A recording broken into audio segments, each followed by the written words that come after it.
1961 Daimler Dart or SP250, depending on where you're from.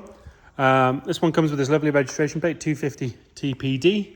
Really suits the car, that one. And you will notice here we have a hard top, which, if we're being honest, at the very least want to repolish. It might want to respray. It's not really been used, but to be fair, you don't really see them with a hard top on very often. We've got a few spare parts, exhausts. There's another box here with some bits and bobs, and we've got the standard air cleaners and things for the carbs. You'll notice it's got a non-standard set on, which actually really suit the car.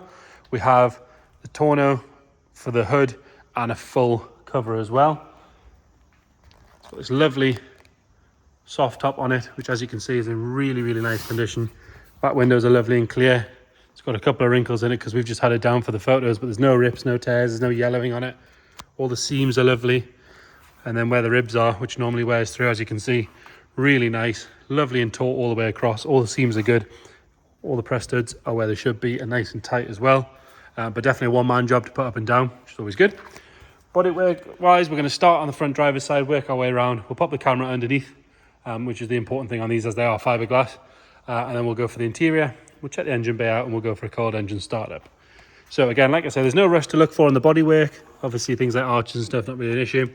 With it being fiberglass, but what we're going to look for is crazing any cracks, things like that. Arch itself, lovely and neat. You can hear paint's a little bit dry. You can see here it's had a cover on at some point, so a really good cut and polish in the right places where it's been sort of escaping the cover. You can see the paintwork's really very good. Just where that is, I'd love to get a polish on that. To be fair, it would come back lovely. Inside the arch, there's no real sort of stone chips or anything. There's a slight, but it's a bit of our wiper in there. Ignore that. There's no sort of stone chips or anything down the bottom. It's not flaked away.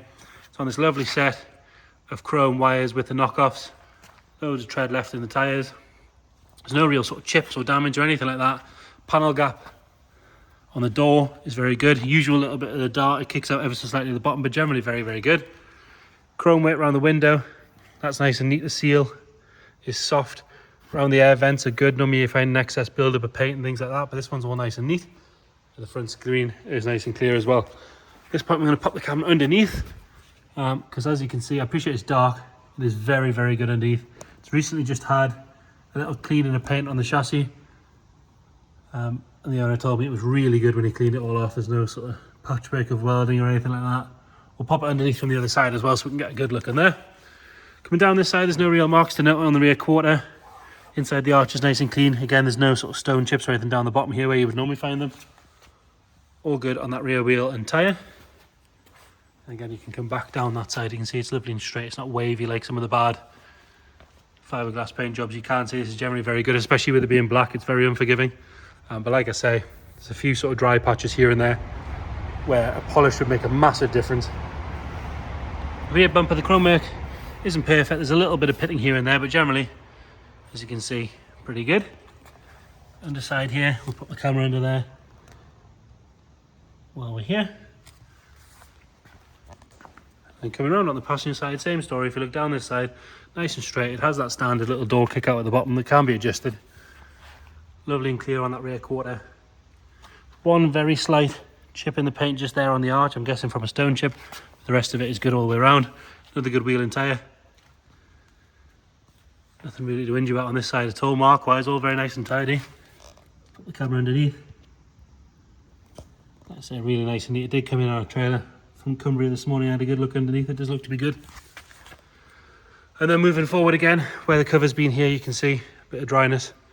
But if you come away from where the cover is, it does look really very good. Seals on this side are all nice and neat as well. There's no marks on the front wing or anywhere on that section. All your lamps on both sides are clear and bright. Chrome work around the front grille, sort of signature 250 sort of mouth, if you like, is all nice and neat. And the bonnet itself, a couple of little marks in the paint just there, you can just see those. But other than that, all good.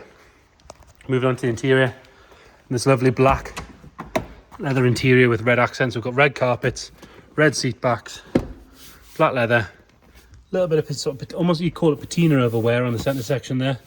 Lovely and comfy, it's not collapsed, all your beading's good. It's got a really nice smell in here. Door cards nice and neat, painted section across the top's good. And the door cards themselves are nice. Lovely wood steering wheel. I believe the original one's in the boot as well. We'll check that in a second, but that's nice and tidy around there. All your gauges are lovely and clear. Leather on the dash is good.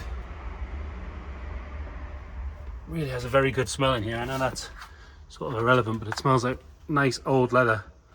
Pop the bonnet while we're here. Carpet on the backs of the seats are good. Rear bench seat is lovely and neat as well, but again, you wouldn't expect much use out of that anyway. Into the boot.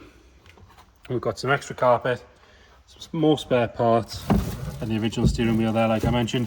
All nice and neat on this rear section.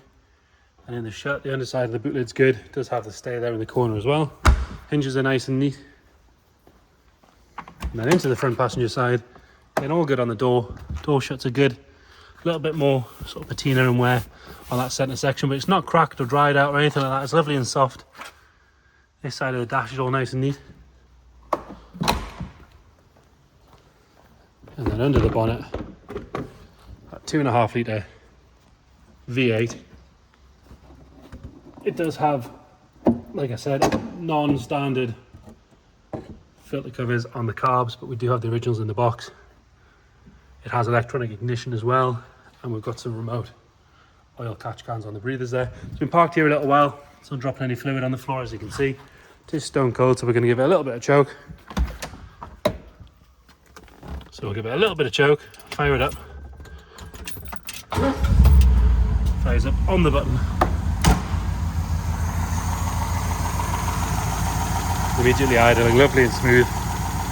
Really lovely engines, these things as well. You get them in the same saloon as well, really nice thing. Lovely little V8 Bearable out the back, but no nasty smoke or anything.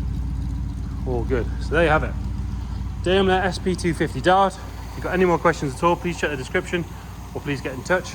We are open 6 days a week for viewings. If you can't get here to see the car in person, again, let us know. We can do extra photos, extra videos, anything you might need. Thank you.